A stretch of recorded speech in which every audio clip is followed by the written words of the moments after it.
اور اس کا جواب دے دیں۔ یہ ویسے جو یہود آج کل شلام کہتے ہیں وہ بھی یہی سلام ہوتا ہے؟ یہی چیز ہے بالکل، ان کے ہاں بس تلفظ کا فرق ہے، ورنہ یہی السلام علیکم ان کے ہاں ہے، یہی عربوں کے ہاں ہے۔ انبیاء علیہم السلام کی امتوں میں جہاں شریعت کی پابندی کی گئی ہے وہاں اسی کو شعار کے طور پر اختیار کیا گیا ہے۔ چھینک آنے پر الحمدللہ اور اس کے جواب میں یرحمک اللہ، یہ ایک نوعیت کا اختلال ہے جو واقع ہوتا ہے۔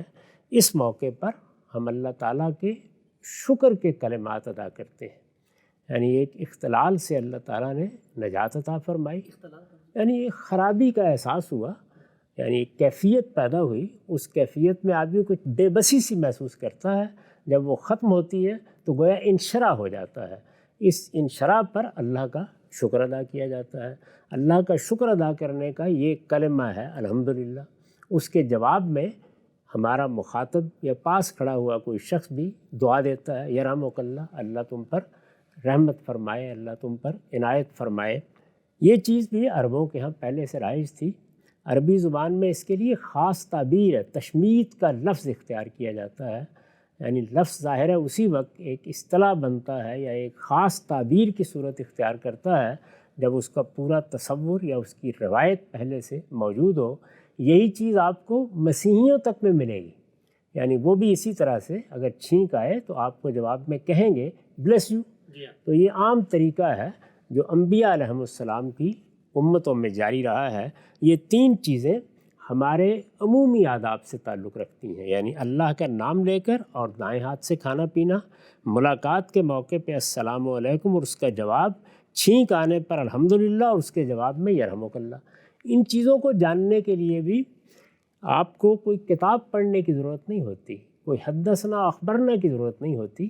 مسلمانوں کے ہیں یہ چیزیں رائج ہیں، مسلمانوں کے علماء اس کی تلقین کر رہے ہوں گے، مسلمانوں کے ہاں بڑے بزرگ یہی بات سکھا رہے ہوں گے، بتا رہے ہوں گے، مائیں اسی طرح سے باپ بچوں کو اس کی تعلیم دے رہے ہوں گے، الا یہ کہ کسی جگہ پر مذہبی روایت یا مذہبی شعار سے بے اعتنائی پیدا ہو گئی ہو، ورنہ بالعموم یہ چیزیں آپ کو مسلمانوں کی بستیوں میں، مسلمانوں کی تہذیبی روایات میں اسی طرح نظر آئیں گی۔ ہم کسی دوسرے سے ملیں گے تو السلام علیکم کہیں گے، اور اگر ہمارے اندر مذہبی شعور پختہ تر ہے تو جیسے ہی کسی کو چھینک آئے گی تو الحمدللہ کہے گا، اور ہم جواب میں یرحمک اللہ کہیں گے۔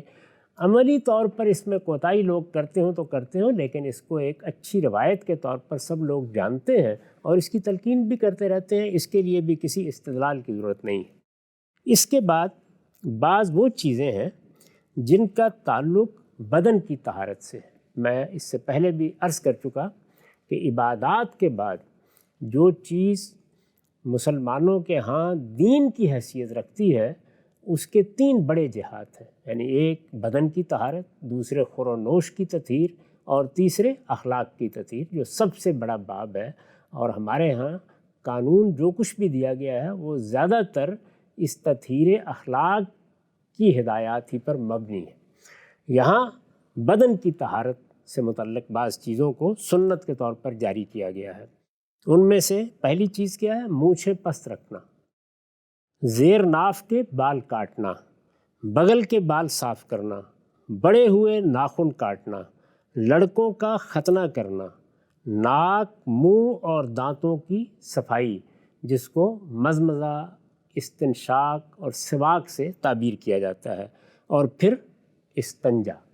یہ جتنی چیزیں ہیں اس کے بارے میں بھی غور کر لیجئے کہ ان میں سے کوئی چیز بھی تمدن میں کسی تغیر سے متعلق نہیں کی جا سکتی، یعنی انسان جیسا کچھ اللہ تعالیٰ نے پیدا کیا ہے وہ ان تمام چیزوں کے ساتھ ہی پیدا ہوا ہے، اور اگر اس کو طہارت کے بارے میں کوئی چیز سکھائی جائے گی یا تطہیر بدن کے کوئی آداب اس کے لیے مقرر کیے جائیں گے تو یہ چیزیں پہلے دن اس کو سکھائی جانی چاہیے۔ عربوں کی روایت میں ہم شاہ ولی اللہ کے بارے میں دیکھ چکے ہیں کہ انہوں نے حجت اللہ البالغہ میں ان سب چیزوں کو بیان کیا ہے کہ وہ ان کے ہاں موجود تھیں، وہ اہتمام کرتے تھے اور ان سب چیزوں کو اپنی خاص چیزیں سمجھتے تھے۔ یہ سب باتیں شاہ ولی اللہ نے حجت اللہ البالغہ میں بیان کر دی ہیں، جس کے اقتباسات میں اس سے پہلے سنا چکا ہوں۔ یہ میں آپ کے سامنے المفصل فی تاریخ العرب قبل الاسلام کا ایک اقتباس رکھ رہا ہوں، جس میں وہ انہی چیزوں کے بارے میں یہ بیان کرتے ہیں کہ عربوں میں یہ کس طریقے سے رائج رہی ہیں۔ وہ لکھتے ہیں کہ ان العرب کانت دون من سواہم من الامم تصنع عشرۃ اشیاء، یعنی دنیا کی دوسری قوموں سے الگ عرب 10 چیزوں کا اہتمام کرتے تھے۔ تصنع عشرۃ اشیاء، 10 چیزوں کا اہتمام کرتے تھے۔ منہا فر راس خمسہ، ان میں 5 وہ ہیں جن کا تعلق سر سے ہے۔ وہ کیا ہیں؟ وہیل مزمتہ والاستنشاق، یعنی یہ ناک میں پانی ڈالنا، کلی کرنا، والسواک والفرق، مانگ نکالنا، وقص الشارب، اور مونچھیں پس رکھنا۔ پھر کہتے ہیں وفی الجسد خمسہ، اسی طرح جسم میں بھی 5 ہی چیزیں تھیں۔ حیا الختانہ، ختنہ کرنا، وحلق العانہ، زیر ناف کے بال کاٹنا، ونتف الابطین، بغلوں کے بال صاف کرنا، وتکلیم الاظفار، ناخن کاٹنا، والاستنجا، اور استنجا کرنا۔ تمام عرب ان کا اہتمام کرتے تھے۔ ضروری نہیں ہے جس طرح اب ہم دیکھتے ہیں کہ بہت سی دین کی چیزیں ایسی ہیں جن کے معاملے میں بے اعتنائی پیدا ہو جاتی ہے، یا لوگ اس طرح اس کے بارے میں متنبہ نہیں رہتے یا اس میں غفلت برتتے ہیں، تو ان کے ہاں بھی یہ چیز ہوگی۔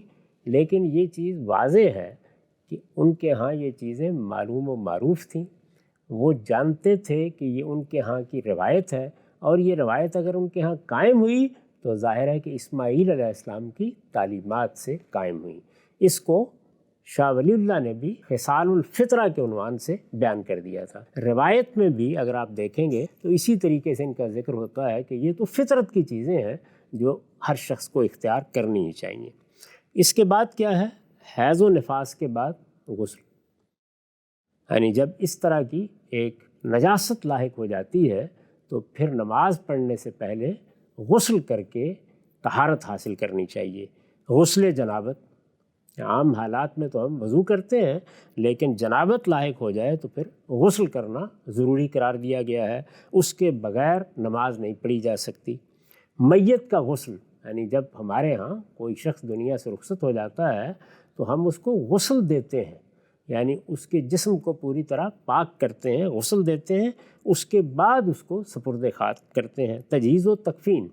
اور پھر یہ نہیں ہے کہ برہنہ کہیں جا کے ڈال دیا، بلکہ اس کو باقاعدہ ایک لباس پہناتے ہیں جس کو ہمارے ہاں کفن سے تعبیر کیا جاتا ہے۔ اس کے لیے جامع تعبیر ہے، اس کو تیار کرنا، کچھ خوشبو لگاتے ہیں، اسی طرح کفن پہناتے ہیں، تجہیز و تکفین۔ پھر تدفین ہوتی ہے، یعنی طریقہ یہ نہیں ہے کہ اب جلا دیا جائے یا کہیں پھینک دیا جائے یا پرندوں کے آگے ڈال دیا جائے، بلکہ ہم زمین میں دفن کرتے ہیں۔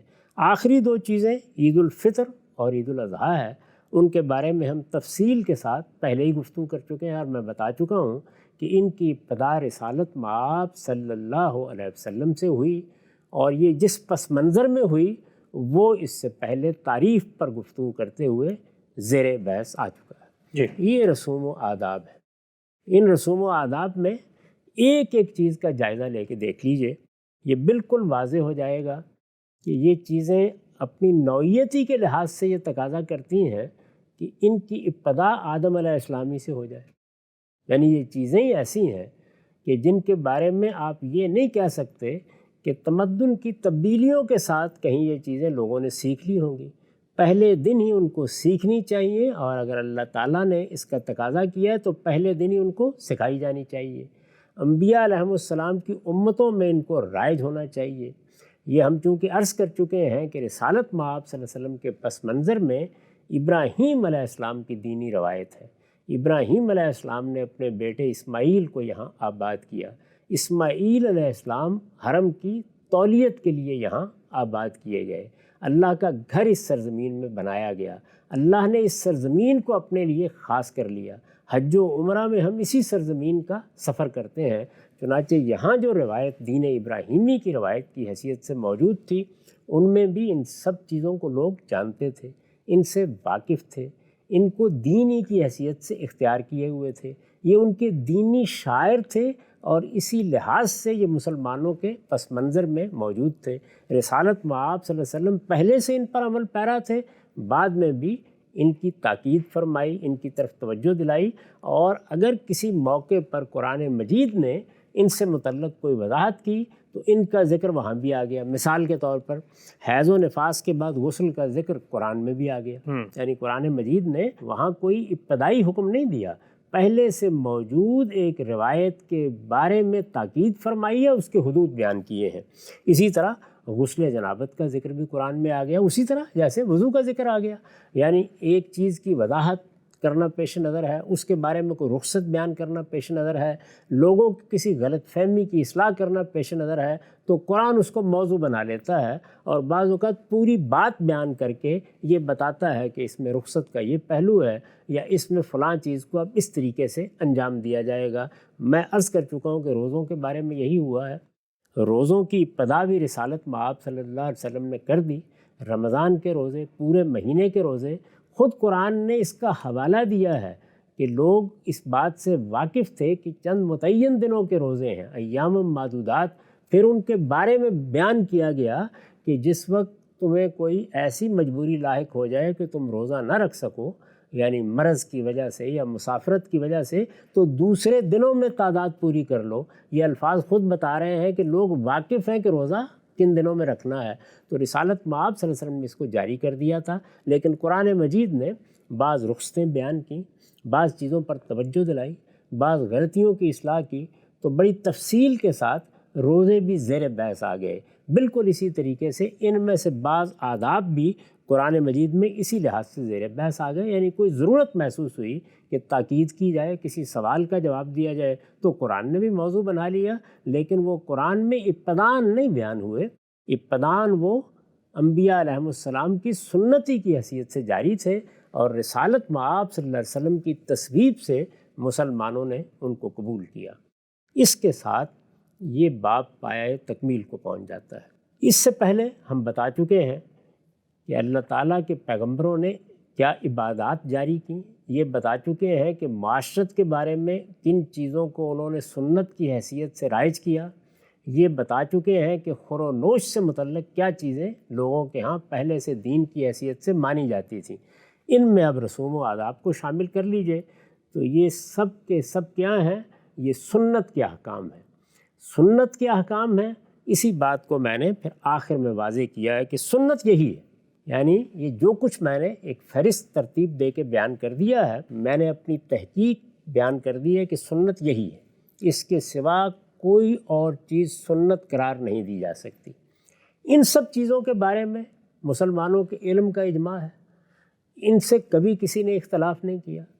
اس میں جو فہرست ہے یہ 2007 سے اس کتاب میں شائع ہو رہی ہے، کبھی کسی نے نہیں کہا کہ ان میں کوئی چیز شامل نہیں ہونی چاہیے۔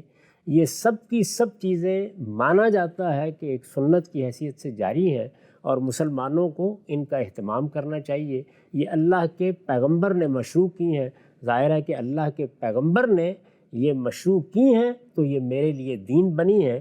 اس سے پہلے یہ روایت بھی پیغمبروں ہی کی روایت تھی، اور وہ بھی ان سب چیزوں کو اپنی امتوں کے لیے مشروع کرتے رہے ہیں۔ تو سنت یہی ہے، اور اس کے بارے میں یہ بالکل قطعی ہے کہ ثبوت کے اعتبار سے اس میں اور قرآن مجید میں کوئی فرق نہیں، یعنی قرآن مجید ہمیں کہاں سے ملتا ہے؟ مسلمانوں کے اجماع اور تواتر سے۔ مسلمان سب کے سب اس کتاب کے بارے میں یہ گواہی دیتے ہیں کہ یہ اللہ کی کتاب ہے جو پیغمبر سے ہم کو ملی ہے، اور ہم نسلاً بعد نسلاً اس کو منتقل کر رہے ہیں۔ سنت کے بارے میں بھی اسی طرح یہ گواہی دیتے ہیں، یعنی ان کا علم اس بات پر اپنے اتفاق کا اظہار کرتا ہے، اور ان کا جمع غفیر، ان کی بہت بڑی تعداد ان سب چیزوں کو دین کی حیثیت سے اپنائے ہوئے ہے۔ سنت یہی ہے، اور اس کے بارے میں یہ بالکل قطعی ہے کہ ثبوت کے اعتبار سے اس میں اور قرآن مجید میں کوئی فرق نہیں ہے۔ وہ یعنی قرآن جس طرح صحابہ کے اجماع اور قولی تواتر سے ملا ہے، یہ اسی طرح ان کے اجماع اور عملی تواتر سے ملی ہے، یعنی صحابہ کرام نے بالاتفاق یہ سب چیزیں دین کی حیثیت سے آگے منتقل کی ہیں، اور ان کے ہاں اس پر تواتر تھا، وہ سب کے سب اس پر عمل کر رہے تھے۔ ان کے ہاں تو یہ تصور ہی نہیں تھا کہ کوئی عمل نہیں کرے گا۔ بعد میں البتہ کہا جا سکتا ہے کہ عمل میں کوتاہی ہوگی، لیکن جہاں تک مسلمانوں کے علم کا تعلق ہے وہ اس پر متفق ہے، اس میں ادنیٰ درجے میں کوئی اختلاف کی گنجائش پیدا نہیں ہوئی۔ تو میں نے لکھا ہے کہ یہ اسی طرح ان کے اجماع اور عملی تواتر سے ملی ہے، یعنی یہ ساری سنت یہ کسی حدثنا اخبرنا کی محتاج نہیں ہے، یہ اسی طرح ان کے اجماع اور عملی تواتر سے ملی ہے، اور قرآن کی طرح ہر دور میں مسلمانوں کی اجماع سے ثابت ہوتی ہے۔ اچھا، یعنی ہر زمانے میں مسلمانوں کا علم اپنے اتفاق کا اظہار کرتا ہے۔ میں جب جاتا ہوں، میں پڑھتا ہوں، میں مدرسے میں داخل ہوتا ہوں، میں کسی استاد سے سیکھتا ہوں، میں اپنے ماں باپ کی طرف رجوع کرتا ہوں، مسلمانوں کا پورا علم جہاں جہاں بھی وہ ہے یہ چیز مجھ کو بتا دیتا ہے، یہ مجھ تک منتقل ہو جاتی ہے۔ تو یہ اجماع سے منتقل ہو رہی ہے نسلاً بعد نسلاً، لہٰذا اس کے بارے میں اب کسی بحث و نزاع کے لیے کوئی گنجائش نہیں ہے۔ یعنی جس طرح قرآن مجید کے بارے میں یہ گنجائش نہیں پیدا کی جا سکتی کہ بحث کر کے بتایا جائے کہ اس میں کیا ہے اور کیا چیز اس کا حصہ نہیں ہے، اسی طرح اس سنت کے بارے میں بھی کسی بحث و نزاع کی کوئی گنجائش نہیں ہے۔ اس کے بعد جو سوال پیدا ہوتا ہے وہ یہ ہے کہ لوگ ان کے علاوہ بھی بعض چیزوں کے بارے میں یہ کہتے ہیں کہ یہ سنت ہے۔ جی، مثال کے طور پر کوئی شخص آپ کو یہ بتائے گا کہ امامہ باندھنا بھی سنت ہے، یا یہ کہے گا کہ فلاں طریقے پر سواری کرنا بھی سنت ہے، کھجور کھانا بھی سنت ہے، یا کھجور کھانا بھی سنت ہے۔ تو بعض چیزوں کے بارے میں یہ بات لوگ آپ کو بیان کرتے نظر آئیں گے، یعنی ان کے علاوہ یہ جو فہرست ہمارے سامنے آ گئی، ان کے علاوہ بھی بعض چیزوں کو وہ سنت قرار دے رہے ہوں گے۔ ان میں ہو سکتا ہے کہ بعض اہل علم بھی کسی موقع پر یہی تعبیر اختیار کریں، یعنی ان چیزوں کے بارے میں یا ان کے علاوہ کسی اور چیز کے بارے میں کہ یہ بھی سنت ہے۔ اسی طرح سے یہ دیکھا ہوگا آپ نے کہ نماز کی بعض نفل صورتیں ہیں جن کے بارے میں کہہ دیا جاتا ہے کہ یہ سنت ہے، فجر کی 2 یعنی سنت، ہم فجر کی 2 سنت ادا کر رہے ہیں یا ہم مغرب کی 2 سنت ادا کر رہے ہیں، تو یہ تعبیریں آپ کو عام طور پر ملتی ہیں۔ جی، ظاہر ہے کہ یہ اب وہ اختلاف کا معاملہ ہے، میں نے ان میں سے کسی چیز کو یہاں شامل نہیں کیا۔ کیوں شامل نہیں کیا؟ اس اختلاف میں میرا استدلال کیا ہے، اس کو میں نے پھر آگے اپنی اس کتاب میں مبادی تدبر سنت کے زیر عنوان بیان کیا ہے۔ ٹھیک، یعنی وہ اصول بیان کیے ہیں جن کی روشنی میں یہ فہرست ترتیب دی گئی، یعنی تعین سنت کے اصول۔ تعین سنت کے اصول، یعنی سنت کو کیسے متعین کیا جائے گا، کیسے ہم یہ کہیں گے کہ کھجور کھانا سنت نہیں ہے لیکن یہ سب سنن ہے۔ یہ ایک بحث ہے، جی، ظاہر ہے کہ اس بحث کے لیے کوئی اصول متعین ہونے چاہیے۔ یہ میرے کہہ دینے سے تو نہیں ہوگا، وہ کیا اصول ہیں جن کو سامنے رکھ کر یہ فہرست بنائی گئی ہے، یہ فہرست بننی چاہیے، اور اگر کوئی دوسرا شخص بھی اس کا فیصلہ کرنا چاہے تو اس کے سامنے بھی ایک معیار ہو، وہ یہ جانتا ہو کہ یہ قواعد ہیں جن کو سامنے رکھ کر مجھے یہ فیصلہ کرنا ہے کہ اگر کوئی شخص کسی چیز کو سنت قرار دیتا ہے تو میں اس کو قبول کروں گا یا قبول نہیں کروں گا۔ اگر سنت کی پوری فہرست آپ کی نظر میں کیا ہے، ایک ایک کر کے غامدی صاحب نے اس کو لوگوں کے سامنے بیان کیا، اور دونوں پہلو سامنے آئے کہ مسلمانوں کا علم اور عوام دونوں اس سے نہ صرف ہے کہ آج بھی متعارف ہیں بلکہ خود رسالت مآب صلی اللہ علیہ وسلم کے عہد میں بھی یہ ایک جاری روایت کے طور پہ ان کو پیچھے سے ملی، اور آپ نے تجدید و اصلاح کے بعد اور اضافوں کے ساتھ اس کو آگے جاری فرما دیا۔ ہم سب ایک چیز بتائیے گا، یہ فہرست آپ نے ایک بیان کر کے بتائی، دین کے بارے میں جب آپ یہ کہتے ہیں کہ مسلمانوں کا علم بھی اس بارے میں متفق ہے، تو اگر کوئی شخص دیکھنا چاہے، مثلا کوئی ہمارا علم اسی طرح کی فہرستیں مرتب کرتا رہتا ہے، اور علم کے بارے میں تو بالعموم یہ کہا جاتا ہے نا کہ اس میں بڑے اختلافات ہیں، خود فقہی مسالک ہیں، تو کیا اس معاملے میں سب کے سب متفق نظر آتے ہیں؟ یہ بات کہ یہ چیزیں ایک سنت کی حیثیت سے جاری کی گئی ہیں، یہ مشروع ہیں، ان کو اللہ کے پیغمبر نے جاری کیا ہے، ان کو مسلمانوں کو اختیار کرنا ہے، اس میں کبھی کوئی اختلاف نہیں ہوا۔ میں نے عرض کیا ہے کہ اس فہرست میں کوئی چیز نکال دی جائے یہ زیر بحث نہیں ہے، اس کو تو سب تسلیم کرتے ہیں۔ بعض چیزیں جو اس میں نے شامل نہیں کی ان کے بارے میں یہ بحث ہوتی ہے کہ وہ بھی شامل ہونی چاہیے۔ ٹھیک، میں نے عرض کیا ہے کہ ان کو اگر میں نے شامل نہیں کیا یا اس معاملے میں اختلاف کر رہا ہوں تو اس اختلاف کی بنیاد آخر کوئی اصول، کوئی قواعد ہونے چاہیے نا، ان پر ہم آئندہ بحث کریں گے، اور میں آپ کو بتاؤں گا کہ وہ 7 اصول ہیں جن کو سامنے رکھ کر میں نے یہ فہرست ترتیب دی ہے۔ اب اگر مجھ سے کسی نے اختلاف کرنا ہوگا تو یا ان اصولوں پر بحث کر کے بتائے گا کہ ان میں یہ غلطی ہے یا یہ اصول یا قاعدہ نہیں ہونا چاہیے، اور یا اطلاق کے معاملے میں واضح کرے گا کہ وصول تو درست ہے لیکن اس کے اطلاق میں غلطی ہو گئی ہے. اور ہم سب انسان ہیں, اپنی تحقیق بیان کر رہے ہوتے ہیں, اس میں اگر کوئی غلطی سامنے آ جائے تو سر تسلیم خم اس کو قبول کرنا چاہیے. سنت کیا ہے گاندھی صاحب کا نقطہ نظر جاننے کا ہم نے آغاز کیا تھا. تعین سنت کے 7 اصول انشاءاللہ ایک ایک کر کے زیر بحث آئیں گے. وقت یہاں پہ ختم ہوتا ہے. دوبارہ حاضر خدمت ہوں گے. اب تک آپ کا بہت شکریہ.